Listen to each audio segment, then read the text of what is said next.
Hello, everyone. We all know football is the best team sport in the world, and it's also the most complicated. We have all witnessed how a foolish penalty has ruined and lost an important football game. And it seems that these penalties happen when the pressure is on and the stakes are high. My name is Rick Malakos. I'm an ex football player, coach, and official with 22 years of football experience, and started playing football at the age of 7. Refereeing was by far the most challenging for me.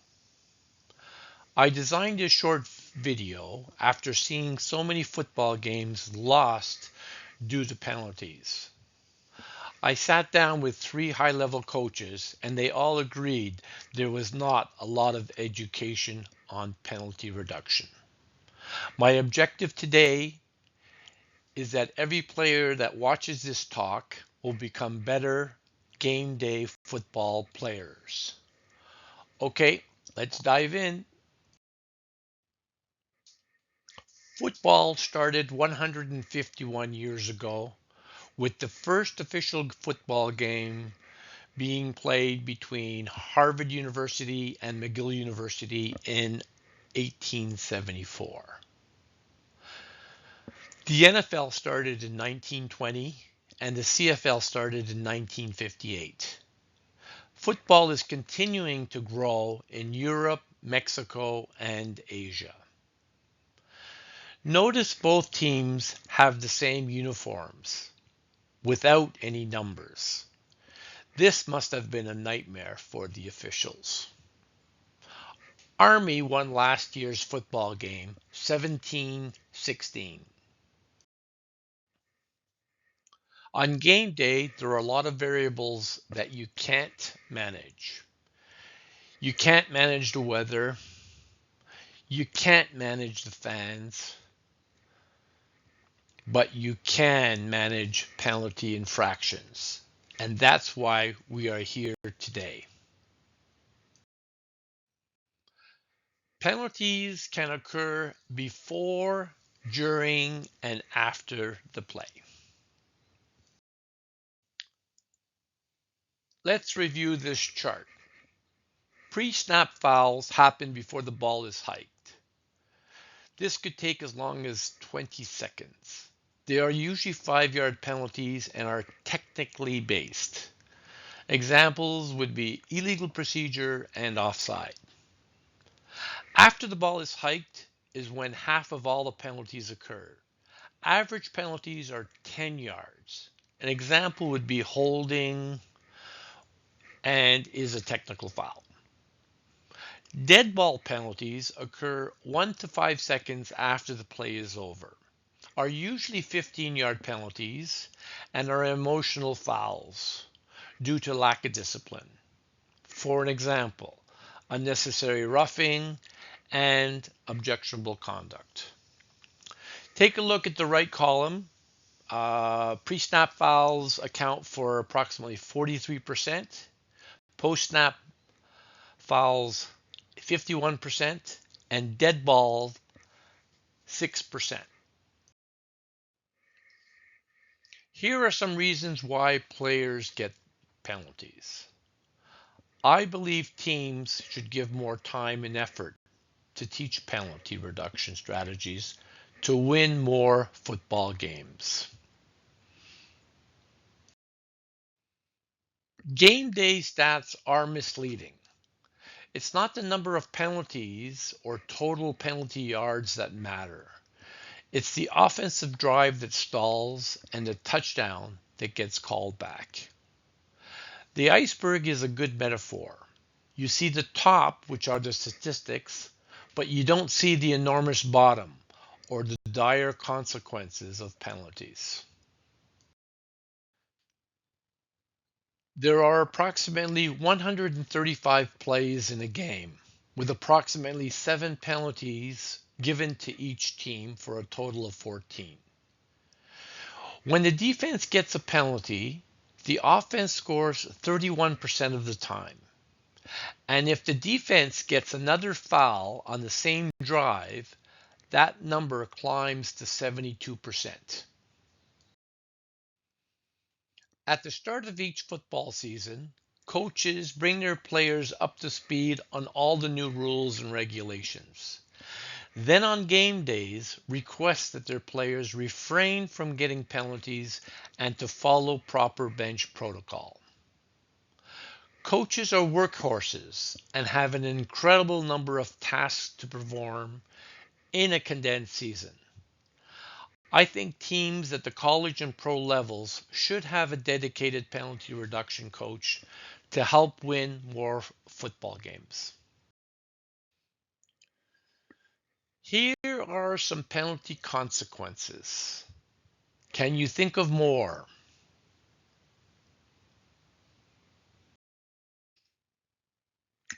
Refereeing is one of the toughest jobs on the planet. In this year's NFL rulebook, there are over 100 pages of lawyer written rules and regulations that we are all supposed to understand thoroughly.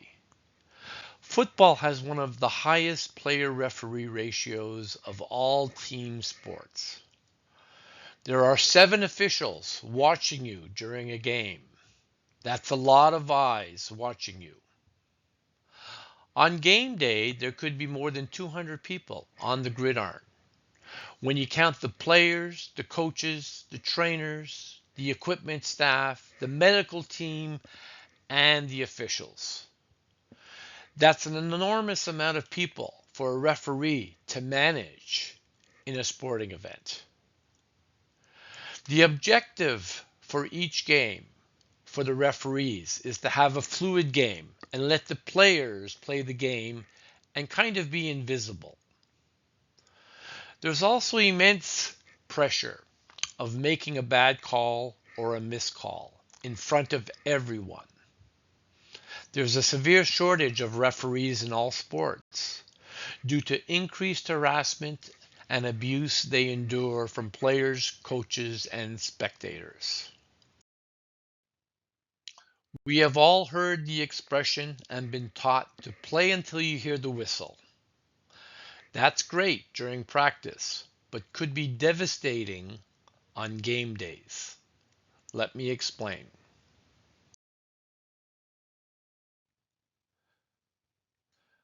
Officials are taught to blow their whistles only when they're 100% sure that the play is ended. And to do this, they have to see the ball. Anyways, that's what I was taught as a referee. They do this because there could be a pile of players on the ground, including the ball carrier, but the ball was fumbled or lateraled, and a player is running down the field about to score a touchdown. But if an inadvertent whistle blew, the play gets called back and there's a huge mess.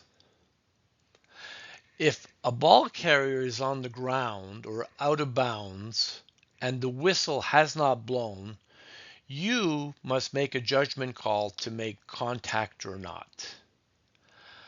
Out of bound whistles are sometimes late or not blown at all. Officials are focused on getting the right out of bounds spot. Blowing their whistle is secondary, if at all. Edward Demings was an American business consultant who implemented the Kaizen philosophy in the late 1940s. It's a system based on incremental, tiny, continuous improvements involving everyone in the organization. Toyota adopted the Kaizen system and it became extremely successful. The mentality can be transferred to any football club in regards to penalty minimization. For an example, watching this short talk. Wilfredo Pareto was an Italian economist from the mid-1800s. The Pareto principle is also known as the 80-20 rule.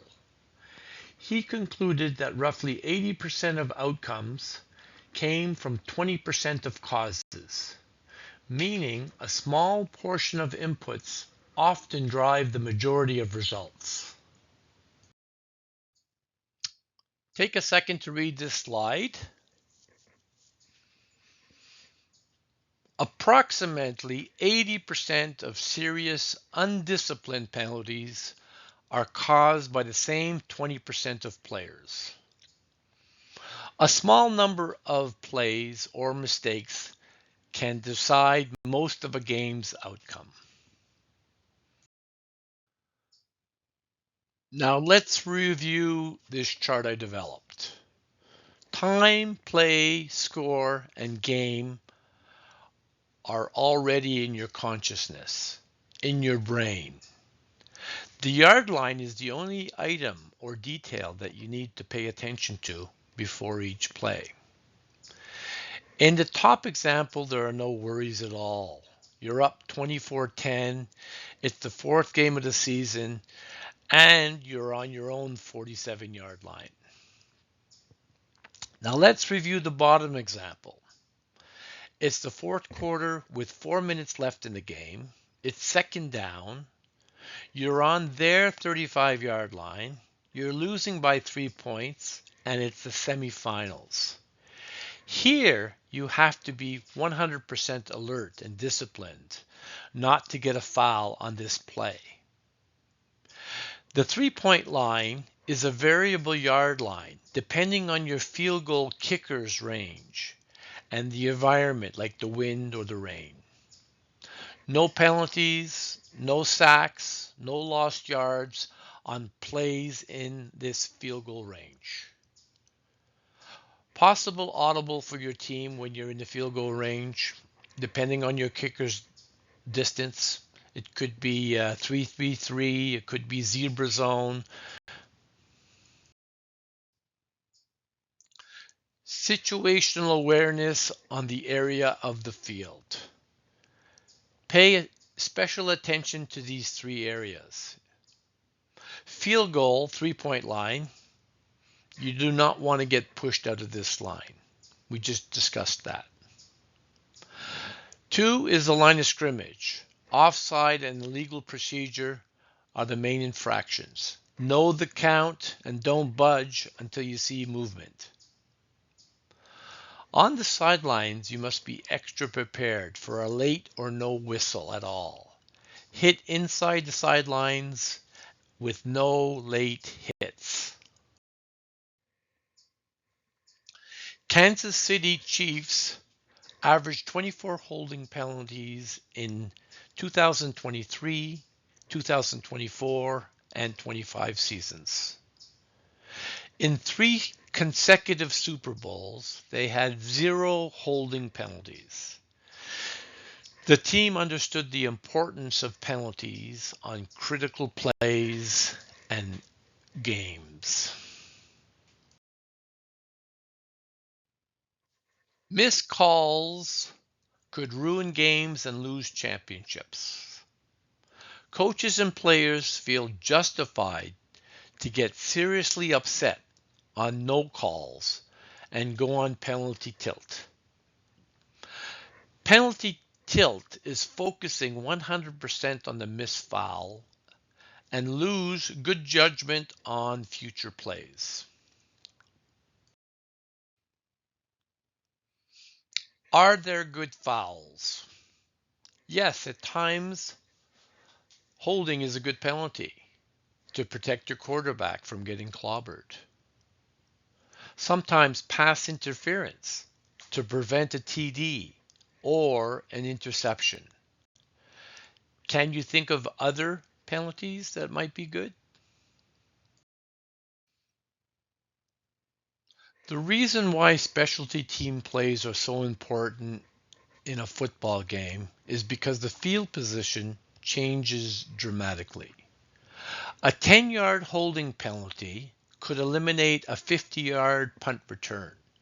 That's negative 60 yards. That's huge. There are 5 reasons why specialty teams get more penalties.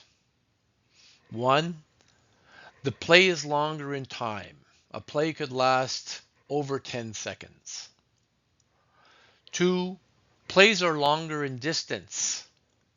Much more chances for penalties. Three, with further distances, harder hitting gives you more chance of an aggressive hit, helmet to helmet. Four, specialty team players sit on the bench. They're more rested and ready and hungry. Five, players trying to gain a spot on the offense or defense and make a mark, sometimes too aggressive, and they get a foul. The defense gets a penalty every 12 plays. The offense gets a penalty every 9 plays. Specialty team plays get a penalty every 6 plays. And if you translate that, that comes to 43% for the specialty teams, 33% for the offense, and 24% of plays for the defense. Breathing techniques. Your vagus nerve relaxes your body. There are lots of methods out there to settle down. Choose the breathing technique that works best for you. The next 2 points are self-explanatory. Offensive pass interference is a difficult penalty to call for an official, and it happens about 1 in 10 passes. I think most officials are mentally wired to call defensive pass interference and let offensive pass interference go sometimes. The reasoning is too much time has passed for a ref to throw a flag. That would show uncertainty, so they keep their flag in their pocket. Defensive backs get used to quickly throwing an invisible flag and yell offensive pass interference close to a referee.